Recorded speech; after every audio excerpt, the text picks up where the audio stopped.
दोस्तों, आज मैं बहुत अच्छी चीज़ बताने जा रहा हूँ। इसको चावल की कांजी बोलते हैं। जो भी आप चावल बनाते हैं, वो बच जाता है तो आप लोग फेंक देते हैं। फेंकना नहीं चाहिए। जिस चावल को आपने खाया है, उससे भी ज़्यादा पौष्टिक यह माना जाएगा, जिसको आज मैं बनाने को बोल रहा हूँ।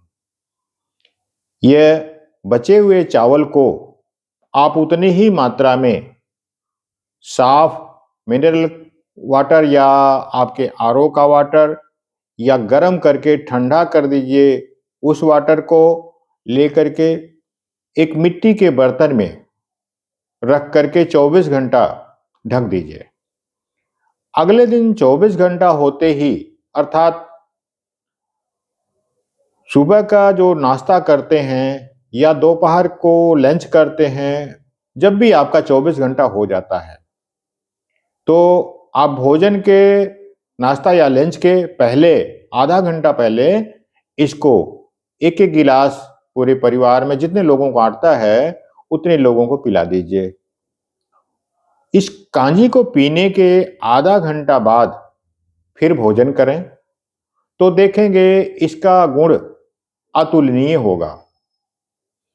इसका काम ये है कि आपके जो आंतों में गुड बैक्टीरिया होते हैं, उनकी संख्या को बढ़ाता है। एक स्वस्थ आदमी के आंत में बैक्टीरिया करीब 30 ट्रिलियन से लेकर के 40 ट्रिलियन तक होते हैं। इसको अगर वजन में कहा जाए तो 1 किलो 200 ग्राम तक यह गुड बैक्टीरिया आपके आंतों में होते हैं। इनका काम आपको स्वस्थ रखना, आप जो भी खा रहे हैं, पी रहे हैं, उसके मिनरल विटामिन्स को खींच करके शरीर को देना, इनका बहुत बड़ा रोल है। आपके पाचन क्रिया पर इनका बहुत बड़ा रोल है, आपके हाजमे पे इनका बहुत बड़ा रोल है, लेकिन इनके लिए हम लोग कुछ नहीं सोचते। सोचना चाहिए। इनका भी भोजन होता है। इनका भोजन क्या होता है? जो आप खाना खाते हैं, उसमें फाइबर कितना परसेंट खा रहे हैं, वो इनका भोजन होता है। इनका भोजन केवल फाइबर होता है। आपका भोजन जो दिल किया खा लिया आपने, वो आपका भोजन हो गया। लेकिन इनके लिए, खास इनके लिए, इनके जीवित रहने के लिए आपको फाइबर खाना है। फाइबर अगर आप नहीं पर्याप्त मात्रा में खाते हैं, तो ये जीवित कैसे रहेंगे? अपने जीवित रहने के लिए अगर ये फाइबर नहीं पाएँगे, भोजन अपना नहीं पाएँगे, तो आपके गट के लाइनिंग को धीरे-धीरे खाने लग जाते हैं, जिससे गट की लाइनिंग लीक कर जाती है। और जो भी आप खाते हैं, पीते हैं, मसाला, मिर्च जो भी है, फिर वो आंतों में लगने लगता है और जलन महसूस होने लगती है। और जो भी आंत में आप खाए-पिए, सड़ा-गला जो भी है, वो फिर गट लीक होने के बाद वो ब्लड में जाके मिलने लग जाता है, जिससे शरीर में तरह-तरह की बीमारियाँ आती हैं और लोग समझ नहीं पाते, ये बीमारी हो क्यों रही? लेकिन असल जड़ इसकी है गट की लाइनिंग को लीक करने का। अगर वो गट की लाइनिंग सही होगी, लीक नहीं होगी, रिपेयर होगी, तो आप जो भी खाएँगे, वो बाहर गुदाद्वार निकलते जाएगा, कोई भी विषाक्त तत्व आपके ब्लड में जाके नहीं मिलेगा और आप पूर्ण रूप से स्वस्थ रहेंगे। इसके लिए मैं आपको काढ़ी की हिदायत देता हूँ और दूसरा है कि आप लोग अपने खाने पर नियंत्रण ज़रूर रखें। सुबह 8 से 9 के बीच में नाश्ता कर लें, दोपहर को 1 से 2 के बीच में लंच कर लें, शाम को 6 से 7 के बीच में डिनर कर लें। लेकिन 7 बजे के बाद अगर आप खाना खाते हैं, तो हजम होने में फिर वो लेट हो जाएगा और जल्दी से सो जाएँगे।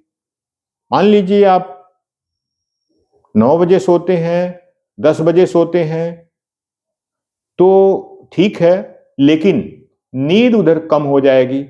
नींद आपको डेली 8 से 9 घंटा लेना जरूरी है। अगर आपको स्वस्थ रहना है तो 8 से 9 घंटा नींद डेली होना चाहिए। इसलिए अगर आप 10-11 बजे सोएंगे तो नींद पूरी नहीं होगी। अगर नींद पूरी नहीं होगी तब भी आपके गट हेल्थ स्वस्थ नहीं रहेंगे। इससे भी आप परेशान हो जाएंगे। इसलिए आप 9 से 10 के बीच में जरूर सो जाइए, लेट ना करें।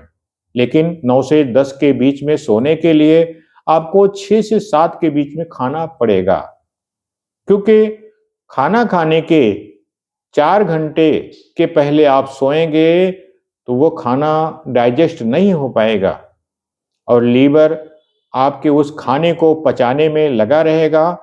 फिर आपके बॉडी की हीलिंग नहीं हो सकती, क्योंकि लीवर तो वही काम, एक ही काम पर डिपेंड रह जाएगा, फिर हीलिंग कैसे होगी?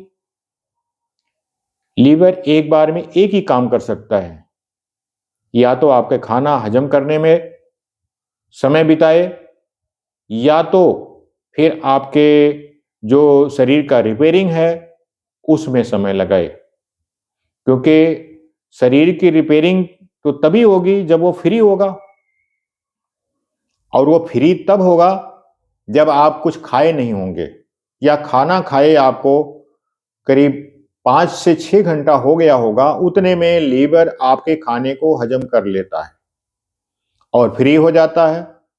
फिर आपके शरीर की जो मरम्मत है उसमें लग जाता है।